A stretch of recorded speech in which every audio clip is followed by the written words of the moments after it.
Welcome to another episode of Wheel of Horror, the podcast where two best friends spin a wheel once a week. It chooses the horror movie and they discuss it. Today we're talking about 1997's Cube, which was directed by Vincenzo Natali. I'm your co-host Alec, and really quick, we just want to say sorry about missing last week. There was an emergency, so we did miss our first episode ever, but it was for a very, sad reason. But anyways, so we're here today, and I'm your co-host Alec, and with me as always is... I'm Erik, and with us again, so great to have him back, DJ Skoob. Welcome back to the show. Hi everybody, it's so great to be back on your program.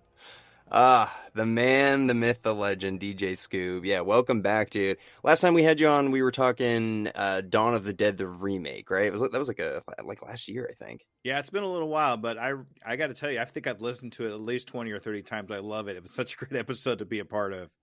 Oh, that's awesome. One of the things that I remember that we talked about, and I didn't know who it was Max Headroom. Oh, yeah. And since then, I've actually seen a couple episodes. Yeah, and it's like a good show. I remember you were talking about it. You're like, oh, that's the actor from Max Headroom. And I watched it, and I was like, oh, my God. Yeah, now I've seen that show. And yeah, it was cool. It was really ahead of its time. I liked it. It really was. I think the thing that was amazing to me about it more than just the story itself was the capability of having that type of computer animation didn't even exist yet. So Matt Fuhrer actually had to make himself up that way and act with a background like that to make him the way he was. Yeah, it was really ahead of its time. Erik, it's the thing. Remember in Back to the Future Part 2 when he goes in the cafe 80s and he's talking to it looks like Ronald Reagan kind of on the screen. Like Do you Michael remember Jackson that? and the corn or something. So that's from Max Headroom. Ah. Yeah, so it was really weird little connection. That was the first time I'd ever heard that was from you, DJ Skoob. So thank you for that. We're welcome. I did a podcast with you, Skoob, once time. I'm trying to think, what was it, Alec? You were on that for that one, the Dawn of the Dead one. Was I? Yeah. Which one was that? I'm trying to think. It was Dawn of the Dead, the 2004 remake. It was the three of us. That's what we did. Yes. Okay, that all makes sense now. I was like, wait, was I on that? I thought for a second I wasn't on that. Wow. We've done a lot of movies, Alec. We've done a lot of movies. I know. So, and a few Dawn of the Deads as well. Yeah, exactly. But yeah, so now we're doing Cube, which I'd never heard of. I didn't know anything about. And DJ Skoob, you want to paint the picture why you chose this one? Do you have a history with this movie? Why this film? Well, first of all, I'm a huge Saw fan. So I've seen all the Saws and I was like, okay, it was a great story. I loved it. I loved the premise of it. But what actually made the Saw movies? What was the predecessor to this? So I did a little research and I came across Cube. And I got to tell you, that it was like, if you wanted to see Saw before Saw was Saw, then you got to see Cube. And it really touched the same kind of heart as all the other ones. So I really enjoyed Cube so much. So it's because of that. And then you told me you'd never seen it before. It's like, oh, you got to see it. So that's kind of where this came from for me. Yeah, dude, Saw is exactly the first thing I got. A couple of minutes into this movie, I was like, oh yeah, this feels exactly like that. So when did you see this for the first time? Boy, that's a good question. I probably saw it right after Saw 2 came out. So I actually saw it so many times. I saw down in Arkansas. No, I'm just kidding. So I saw 2 for the first time instead of Saw 1 first. So I kind of saw 2 first before 1. And then right after that, I kind of went back and I kind of went backwards from there. So I saw 1 and then I saw this not too much longer after that. So it had to be around the same time Saw 2 came out. Okay, I think that was 2005 or 6. Yeah. And Erik, you had never seen this. Have you ever heard of this one? Never even heard of it. And this was, obviously my first time seeing it. And it was different. It was different. It felt a little dated, but I was I really was thinking of how they filmed it. And I'm like, most of this is just the same room over and over again, right? That's what I was thinking. And they just changed the lighting and stuff. I just couldn't stop thinking about how did they do all of this? But I really liked it. Yeah, the budget is so low. So I also was thinking, no, it's so low. Because it's 350,000 Canadian dollars, which I remember when we were younger, and maybe they still do this, but books and stuff would say American price and then Canadian price or whatever above it, and it would always be more. So that means that in American dollars, it was even less than $375 or whatever $1,000. And Yeah, it was one room. So that was pretty cool. And I found out the first time this ever aired in America was on the Sci-Fi Channel in 1998. It just was on there. That was gonna be my like first thing. Like, what did you think about it? It's like it felt like something that sci-fi would do. So that's so crazy. So was it a sci-fi produced film technically? No. So it was a Canadian film, all Canadian, and it got very limited release in Canada, and then it came to Sci-Fi in 1998. So like a year after it came out in Canada. And maybe I'm misspeaking. DJ Skoob, if you know like way more about this, I don't know anything about this movie. So if you know more, please fill us in. Nope. At this point, you've already told me more than I ever knew about it. I just knew I liked the movie. As far as the technical stuff goes, hey, you got me beat. So don't ask me about that. Well, Eric, because that's the thing. I was just like, how did they do this with such a limited budget? And the other thing I found out, which I want to know more about, is apparently all the special effects were done for free. So you'd think that's where most of the budget went, but it went to constructing the room and paying the actors and stuff like that. But the special effects, somebody like he must have had a friend like Dom or something like that, Eric. Like someone that just wanted their in the business and prove themselves. That's what you got to invest in your own art and craft. Yeah, because like it's good. It's not as good as like Terminator 2. Like it's not that good. For what year was this? 7. 97? I mean, it's pretty good, man, for a low budget in my mind. Oh yeah, dude. Yeah. I mean, especially like the guy falling apart. Like that's not easy to make happen, at the start. It opens strong. Like that's the thing. Like when you see that guy get split open, you're just like, oh shit. Like this movie's like we're like you're like the wow, geez, the effects are good. Like I'm totally enamored. I want to know more. And then it's just a mystery. So yeah, dude, definitely got the Saw vibes for sure. Also a little bit of Hellraiser. I don't know if it reminded you guys at all of like the Leviathan or whatever, or the puzzle box from Hellraiser. Oh yeah. The definitely when you find out the cubes like shifting around and moving. And a lot of the designs of the inside too. If you look at it kind of gave you like you were walking around it felt like you were walking around inside that thing. Yeah. If you were to like get really, really small and then start walking around inside the puzzle box, that's kind of what it gave that to feel me too, Yeah, no, for sure. Yeah, it looked exactly like that. So the characters that we meet, they're kind of a little bit misleading. I really thought the Quentin guy was going to be like the lead guy, and then he ends up being like the main villain sort of in the end. And it's not like he was like planning this the whole time. He was just kind of an asshole, and it just kind of came out throughout the movie. Yeah, and I mean they kind of play into like like they made that thing where they said like soon your body's gonna starve and then this is gonna happen. So he was just like mentally lost at that point. I don't know how many days or hours they've already been in the cube, but I think he was just losing it for what it seemed like. How long can you live on a button? I mean, seriously. Yeah, whatever. Like that was kind of cool, like a hydration button. I mean, how long can you live on saliva and eating a button? I don't know. The girl swallows it, and it's like, oh, she should be all right for like a couple of days then. Right? Yeah, she was the doctor when she's like, oh, I just swallowed my butt, and I'm like, it's like okay, is that all right? Like, you have like 4 minutes, like. But yeah, actually, DJ Skoob, why don't you give us like a little brief overview of the film, just like what the main concept is for anybody that hasn't seen it. Okay, so basically these people wake up inside what ends up being like a cube-shaped room. So it has like over 17,000 cube-shaped rooms, and some of the rooms are traps. Some of them are booby traps and that kind of thing, and that's really why it kind of gives me that Saw vibe. Some of the deaths are just amazing, and these people have to go through these different rooms to try to find their way out, and some of them end up dying in interesting ways, to say the least. I think my favorite death was the melting face of the Wren, which was awesome. Mm. They like really like build him up, like this guy escaped all the Alcatraz prisons and stuff like that, and like 20 seconds later just gets his face murked. Right.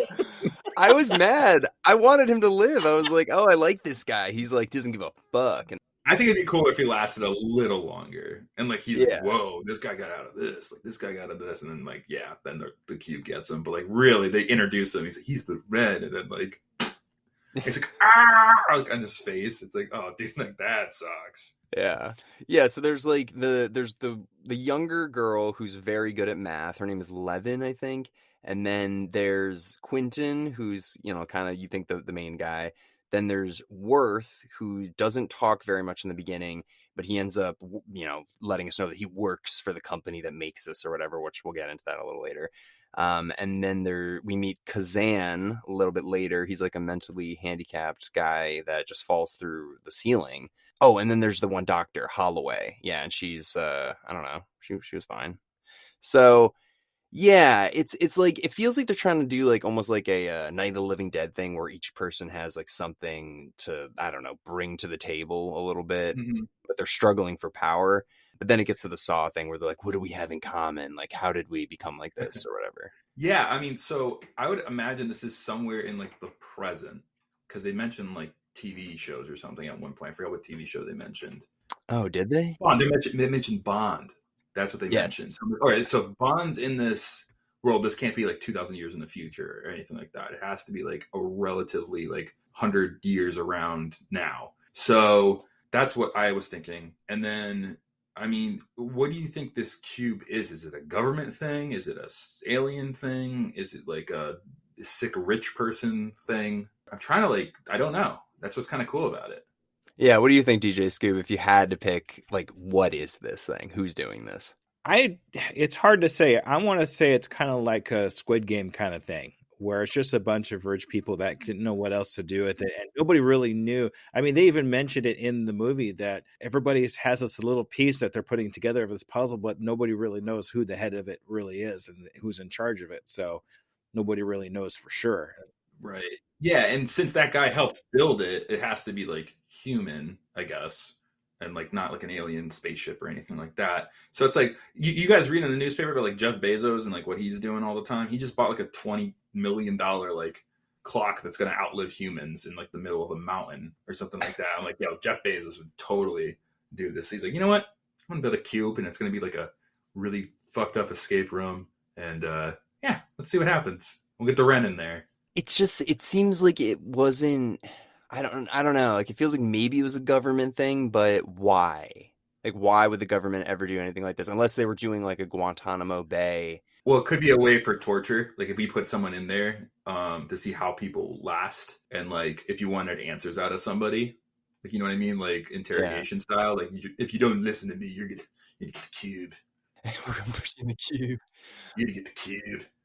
Well, that's the thing. I just like don't understand if it isn't like some rich people doing it or whatever. Because, but then you'd think there'd be like NDAs that people would have to sign. And Worth made it seem like this was a good job, and like he didn't make it seem like it was like a weird thing, like that he had to like hide his identity or hide anything. You know, he just seemed like a loner guy that was just working for this job, and he's like whatever.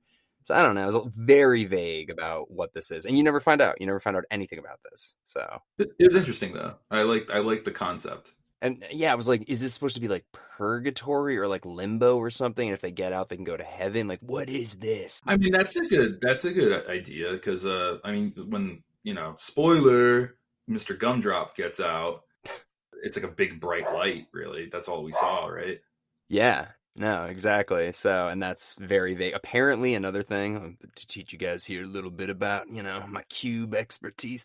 But what they did is they did show what the world looked like, apparently. And then the first thing that the director changed when he watched the first cut was like, nope, make it all white. I don't want leave it vague.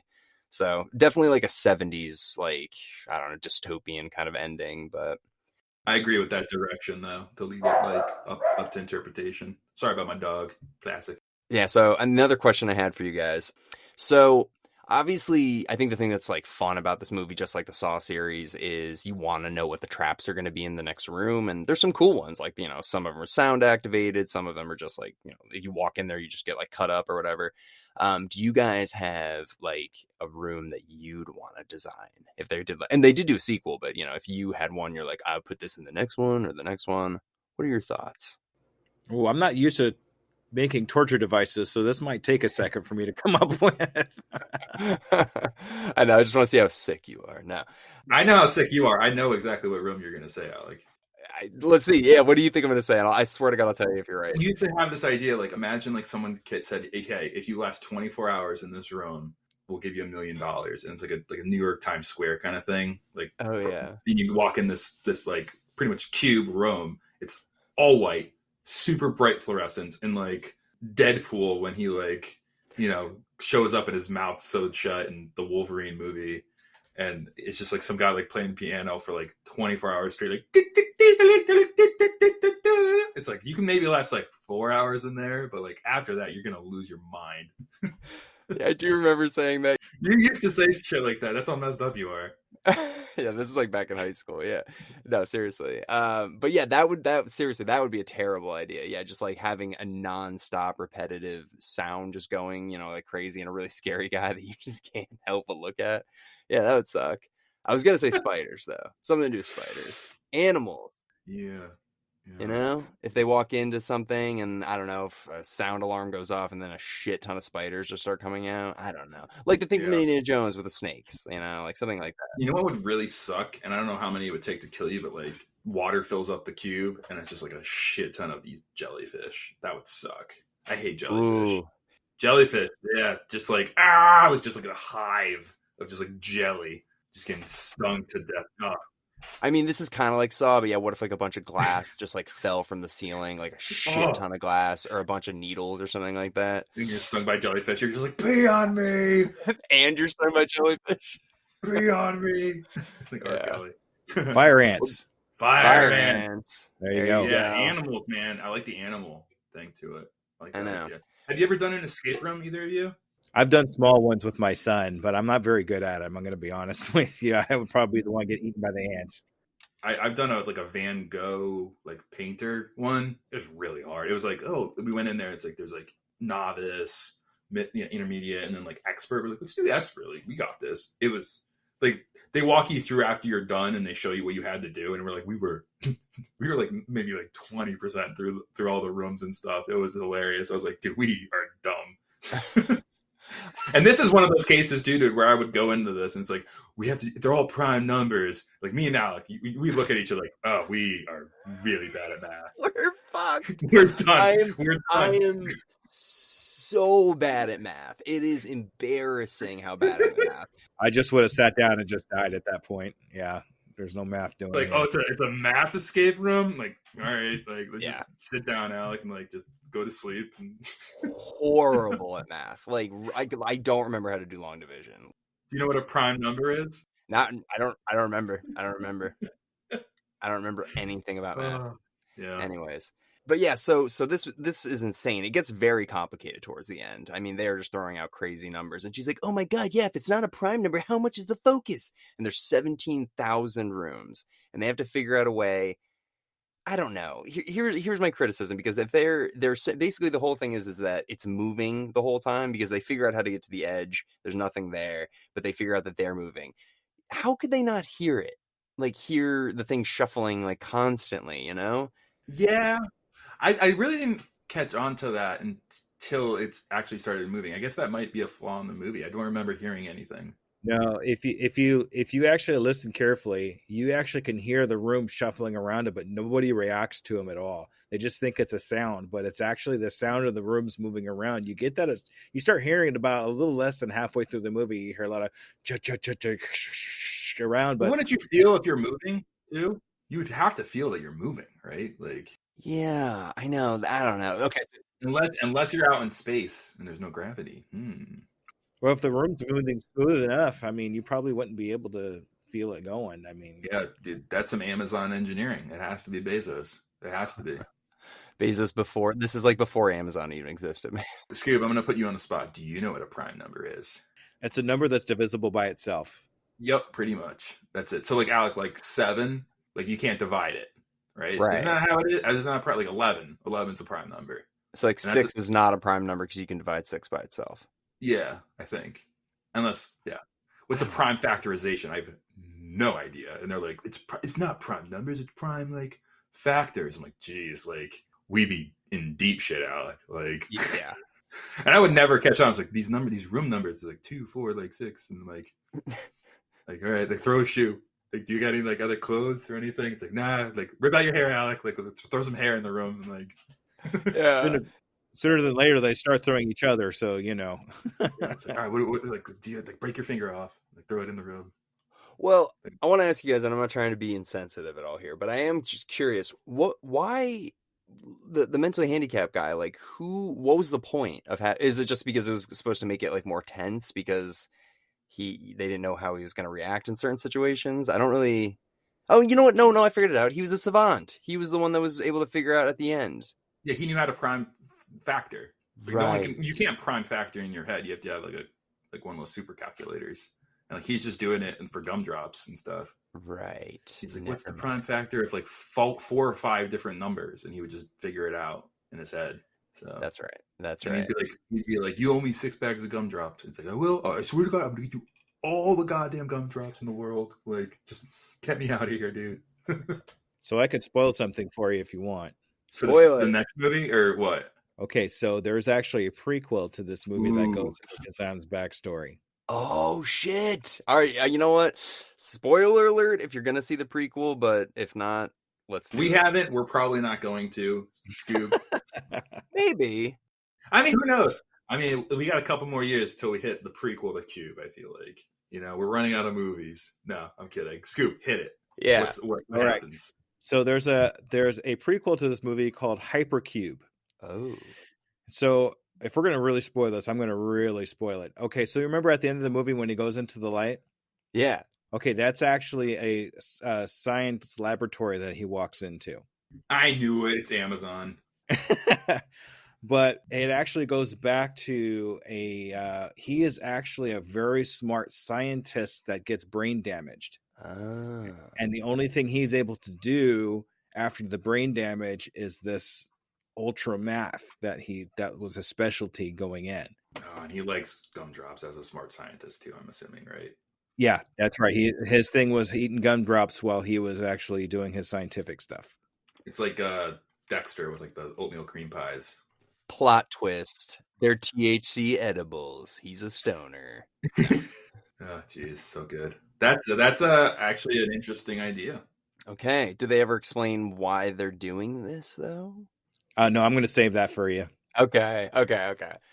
So wait, how did he get like mentally handicapped? Does he get like hit in the head or like? Yeah, he ended up getting hit in the head and he ended up with brain damage. So he ended up being the way he was in the movie. Okay. Maybe like the Hulk, like gamma rays or something, but no, just straight up, just dink, hit in the head. That helps though, because I guess my only other like slight criticism of the movie is like I wanted there to be more deaths. I guess like it felt like a lot of the people didn't get killed by the cube or whatever. It was like they were getting thrown off or whatever, or killed by each other. Like I wanted every one of them to get killed by like a crazy thing. So that's why I wanted when they introduced Kazan, I was like, all right, sweet. So we're getting more people. There's going to be more deaths and stuff like that. And then most people didn't die by the cube. It was by each other, which I don't know. I think they were trying to make a point about that, like a bigger, broader message just about like society and how we turn on each other. And like, I don't know. I don't know. Maybe I didn't pick up on it. But I liked it, though. I really did. I was surprised by it, and I'm very impressed by the budget and just like how they were able to pull all this off with such a small budget. Yeah. I was thinking a lot of the stuff is like opening doors and going into another room. So it's like all they're doing is just going into the same room again. You know what I mean? And like they just changed, like if you look at one room is like green, one room's blue. And it's just like they just changed the lighting to the room and maybe like the numbers, stickers on the doors and stuff. That's all they really do.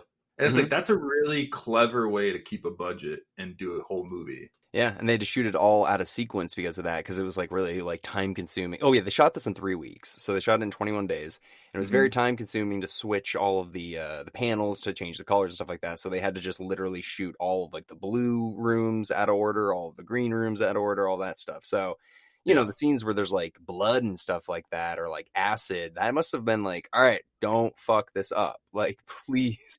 I would love to hear like the actors like take on things if there's any commentary, like how like it's like this one room got to like 140 degrees. It was so hot with us and the lighting and the equipment. I want to hear like the horror stories of this movie.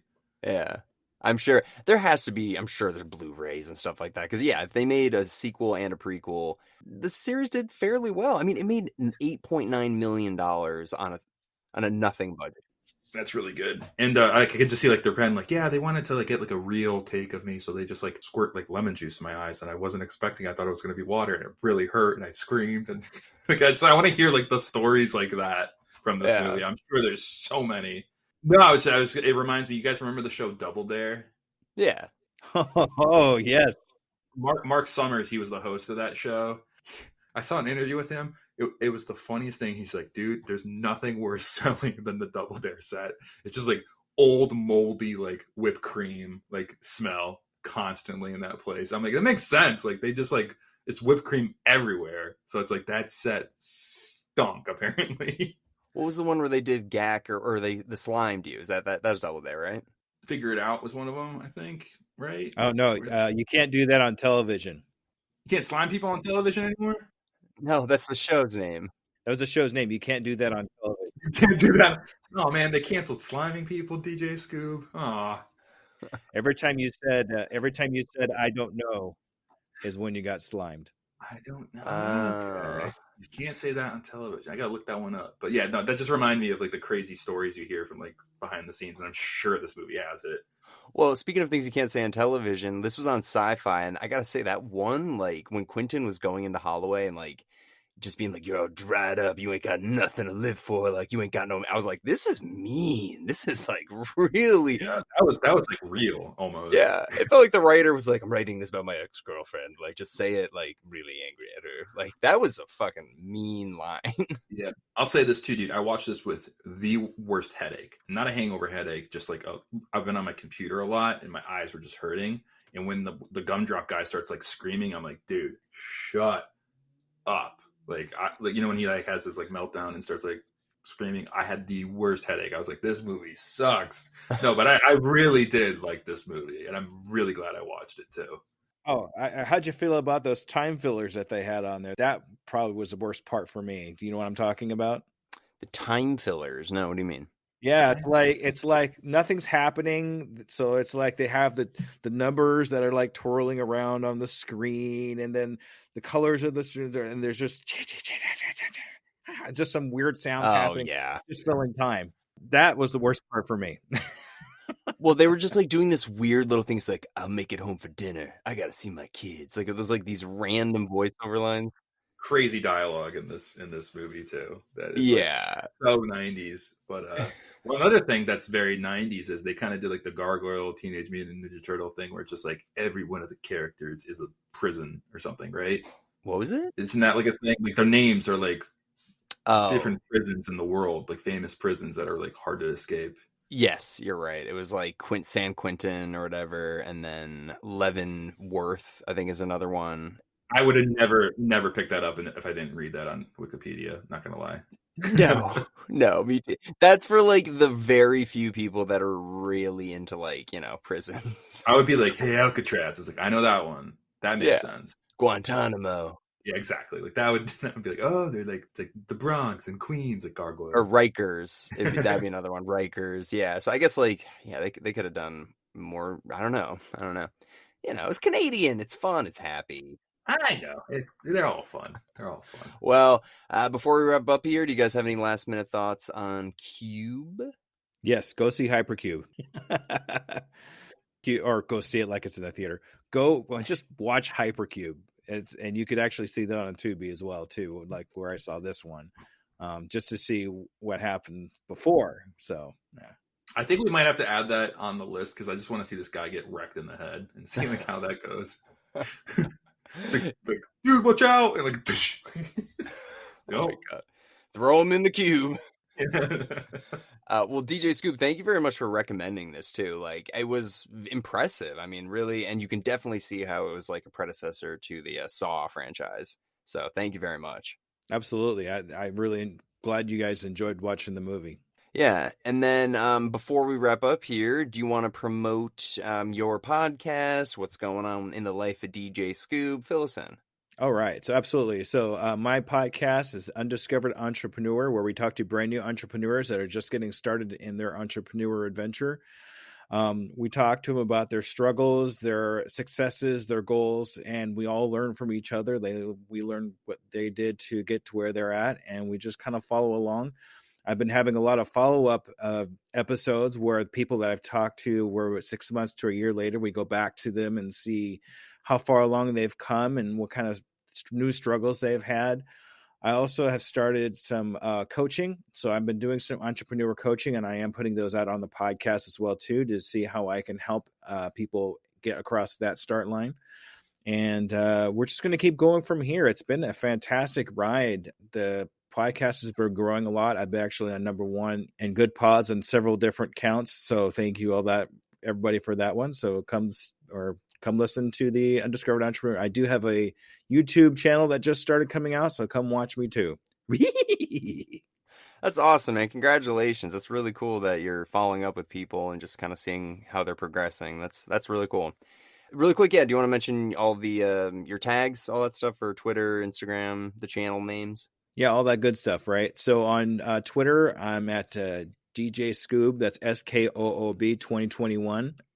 You could find me at Instagram and on TikTok now. I don't know why, but okay.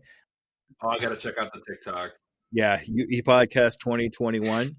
So got some interesting stuff going on there.